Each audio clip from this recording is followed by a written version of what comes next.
Welcome back to the channel Srishti study point. और high court of Jharkhand में निकली है वैकेंसी बहुत सारी, और ये कब से इसके फॉर्म भरे जा रहे हैं, कब तक भरे जाएंगे और कौन लोग इस फॉर्म को भर सकते हैं, सारी यहाँ पर मैं जानकारी दूंगी। वीडियो में बने रहिएगा। वीडियो अच्छी लगे तो लाइक कीजिएगा, चैनल पर नए हो तो सब्सक्राइब कर लीजिएगा। ये देखिए पूरा दे रखा है। Online application are invited from the eligible candidate to fill up the vacancies against the direct recruitment of assistant clerk. Assistant या क्लर्क ने एक किसी भी नाम से आप जान सकते हैं। Civil court of Jharkhand, Jharkhand के सिविल कोर्ट में यहाँ पर ये वैकेंसी निकली है। और पूरा देखिए मैं आपको यहाँ पर बता रही हूँ कितनी वैकेंसी हैं। तो देखिए 410 वैकेंसी हैं टोटल। और इसमें जो रिजर्वेशन है वुमेन के लिए वो है 14 सीटें रिजर्व हैं। ये हैं पर्सन विद डिसेबिलिटी के लिए रिजर्व 13 वैकेंसी, और ये गेम्स के लिए केवल 1 वैकेंसी गेम्स के कोटा के लिए रिजर्व है। तो ये पूरा यहाँ पर लिख रखा है। और एलिजिबल कैंडिडेट हैं वो अपना ऑनलाइन फॉर्म सबमिट कर सकते हैं इसके अकॉर्डिंग। और ये देखिए इसके अलावा किसी और तरह से आपका फॉर्म जो है सबमिट नहीं किया जाएगा या एक्सेप्ट नहीं किया जाएगा। आप इस फॉर्म को सबमिट कर सकते हैं 10 अप्रैल 2024 से, और फॉर्म सबमिट करने की लास्ट डेट जो है वो 9 मई 2024 है। ठीक है, इसके बाद यहाँ पर हम क्वालिफ़िकेशन देख लेते हैं। तो देखिए ये इसकी जो पे लेवल देखिए ये है, और इसके लिए क्वालिफ़िकेशन अगर आप ग्रेजुएट करे हुए हैं किसी भी, चाहे आपने बीए किया है, चाहे आपने बीएससी किया है, चाहे आपने बीकॉम किया है ना, ठीक है। और इसके साथ साथ चाहे आपने बीटेक किया है, बीसीए किया है, बीबीए किया है, ग्रेजुएशन हो, बस बैचलर डिग्री होना चाहिए। बी लगा है आपकी किसी भी डिग्री के पहले तो बैचलर डिग्री हो गई, और वही ग्रेजुएशन के अंतर्गत आती है। तो आप इस फॉर्म को भर सकते हैं। इसके साथ साथ आपको कंप्यूटर की नॉलेज ज़रूर होना चाहिए, कंप्यूटर आपको चलाना अच्छे से आना चाहिए। तो यहाँ पर देखिए पूरा लिखा है candidate must have to required minimum qualification on before the last date of submission of online application. ये भी याद रखिएगा कि आप ऑनलाइन जो फॉर्म सबमिट करेंगे उसकी लास्ट डेट है, यानी कि 9 मई से पहले आपने ग्रेजुएशन कर रखा हो। ये भी याद रखिएगा। बहुत से बच्चे जो हैं वो सोचेंगे कि हम मान ली फाइनल ईयर में है, रिज़ल्ट हमारा अवेटेड है, तो आपका 9 मई से पहले रिज़ल्ट वगैरह आ गया हो। Candidate must be well acquainted with the computer application. ये मैंने बता ही दिया है, कंप्यूटर की अच्छी नॉलेज आपको होनी चाहिए।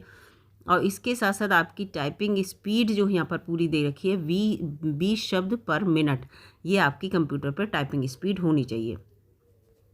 स्पोर्ट कोटा और उसको लेकर दे रखा है कैंडिडेट हेल्थ जो है उसकी सही होनी चाहिए, लिखा है should possess sound health, good moral character, ये सब होना चाहिए। तो ये सब दे रखा है। इसके बाद एज क्राइटेरिया यहाँ पर बता देती हूँ मैं। कैंडिडेट मस्ट बी 21 साल का कम से कम हो, ठीक है।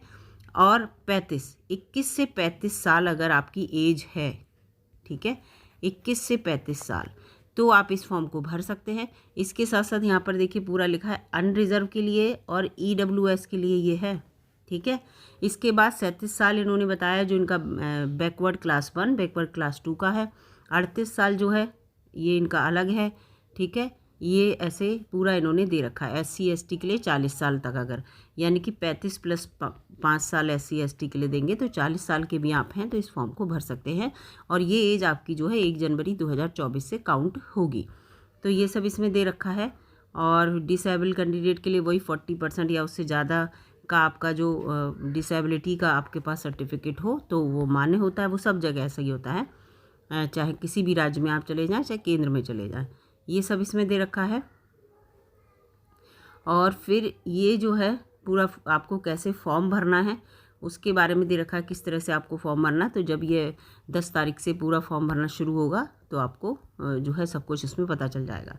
देखिए कलर्ड स्कैन फोटोग्राफ जो है वो अगर आप लगाएंगे तो 10 KB से 50 KB के बीच हो, और JPG या JPEG में हो। केवल एप्लीकेशन जो आपके सिग्नेचर है वो ब्लैक इंक में होनी चाहिए, 10 KB से 50 KB के बीच हो बस। और ये भी JPG और JPEG यानी कि इसका भी फ़ोटो होना चाहिए आपके पास स्कैन किया हुआ। स्कैंड सर्टिफिकेट आपके 100 KB से 200 KB के बीच हों, उससे बड़े होंगे तो अपलोड नहीं होंगे, या 100 KB से कम होंगे तो भी अपलोड नहीं होंगे। ये भी JPG और JPEG में हो केवल, इसको याद रखिएगा। तो ये जो डॉक्यूमेंट का साइज़ है इसको रट लीजिएगा, और इसको इसी के अकॉर्डिंग अपने डॉक्यूमेंट को जो है स्कैन करके बना लीजिएगा। क्योंकि बच्चे क्या कहते हैं, हमारे डॉक्यूमेंट अपलोड नहीं हो पा रहा है, तो यही दिक्कत होती है।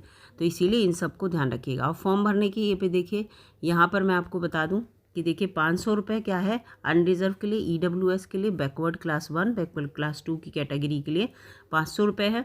और 125 रुपये फीस जो है वो SC ST कैटेगरी के लिए है।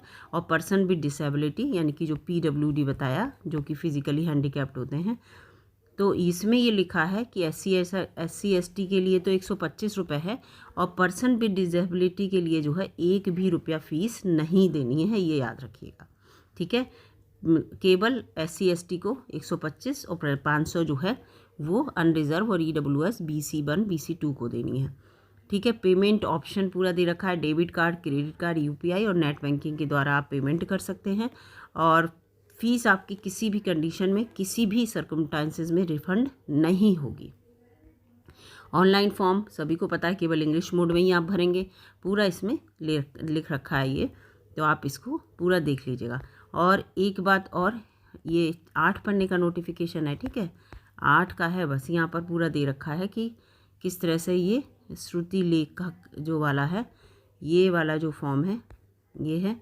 इसके साथ एग्जामिनेशन आपका देखिए किस तरह से होगा, रिटन एग्ज़ाम होगा, कंप्यूटर स्किल होगा और इंटरव्यू भी होगा। 3 स्तर पे एग्ज़ाम होगा। रिटन एग्ज़ाम जो है वो 90 नंबर का होगा, क्वालिफाइंग होगा केवल कंप्यूटर, उसमें आपको कंप्यूटर का जो इन्होंने बताया उसके अकॉर्डिंग क्वालिफाई, और 15 मार्क का आपका इंटरव्यू होगा। तो जो 90 नंबर का आपका रिटन एग्ज़ाम होगा उसके लिए 2 घंटा टाइम मिलेगा आपको, और जो फिजिकली हैंडीकैप्ड है उनको 20 मिनट एक्स्ट्रा मिलेंगे।